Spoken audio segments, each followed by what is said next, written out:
श्री गणेशाय नमः।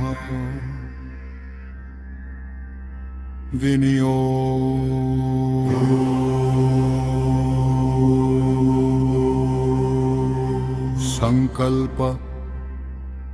ॐ अस्य श्री हनुमद्वडवानलस्तोत्रमन्त्रस्य श्रीरामचन्द्र ऋषि श्रीवडवानल हनुमान् देवता श्रीवडवानल हनुमान् देवता श्री हनुमान् वडवानल श्री हनुमान् देवता। राम बीजं ह्रीं शक्ति सौकिलकं मम समस्त विघ्नदोषनिवारणार्थं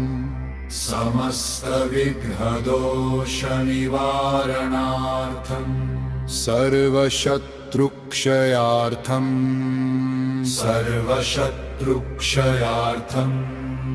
सकलराजकुलसम्मोहनार्थं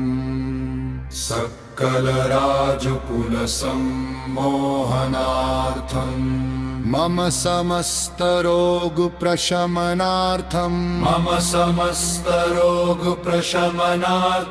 आयुरारोग्यैश्वर्याभिवृद्ध्यर्थं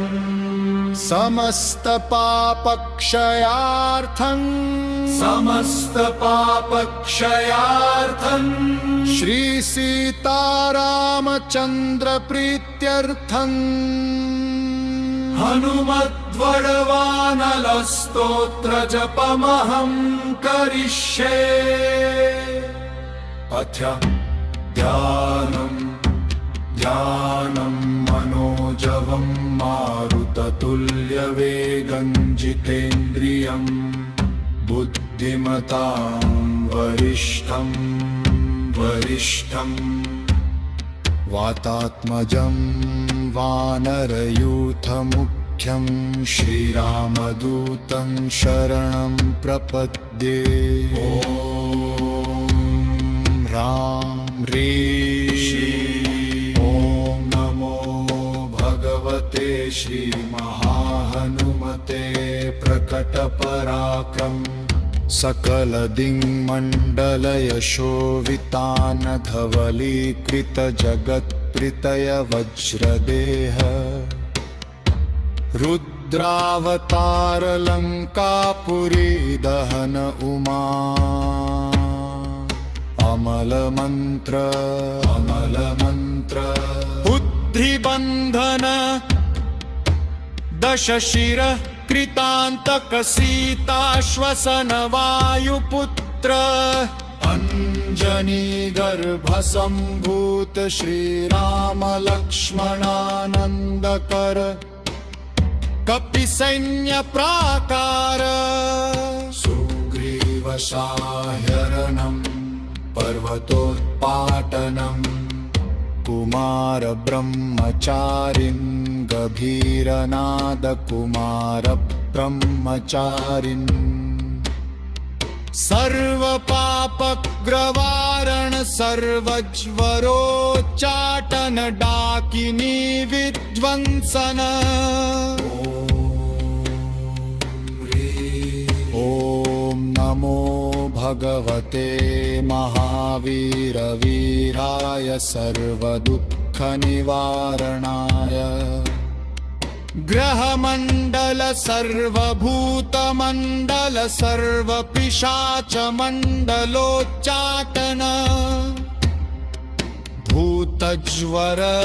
काहिकज्वर प्राहिकज्वर चातुर्थिकज्वर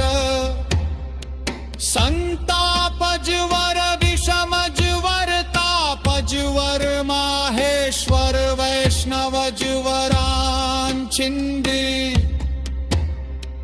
यक्ष ब्रह्म राक्षस भूत प्रेत पिशाचान् उच्च पुच्चाटय यक्ष ब्रह्म राक्षस भूत प्रेत पिशाचान् पुच्चाटया श्री हनुमत् वडवानलस्तोत्रम् ॐ हाहि ॐ नमो भगवते श्री महाहनुमते ॐ राम ह्रीं ह्रीं ह्रों नम हम हम हम हम हम हम सो एहि ॐ हम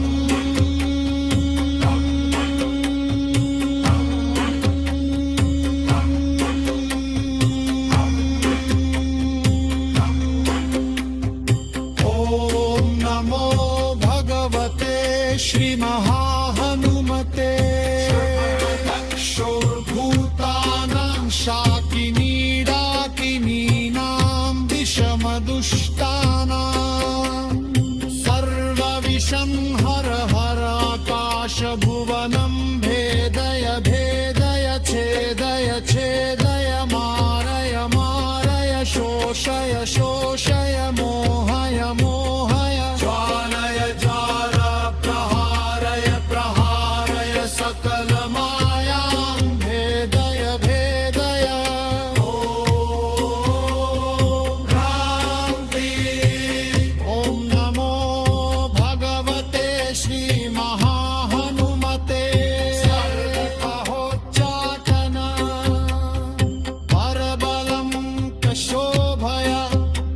शोभय सकल बंधन मोक्षणं कुरु कुरु शिरशूल गुल्मशूल सर्वशूलान् निर्मूलय निर्मूलय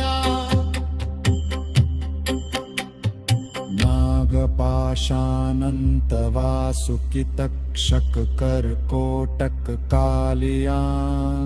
यक्षकुलजलगत बिल्गत रात्रिञ्चर दिवाचर सर्वान् निर्विशं यक्षकुलजगत् रात्रिञ्चर यक्षकुलजगत् दिवाचर सर्पान् निर्विशं सर्पान् निर्विशं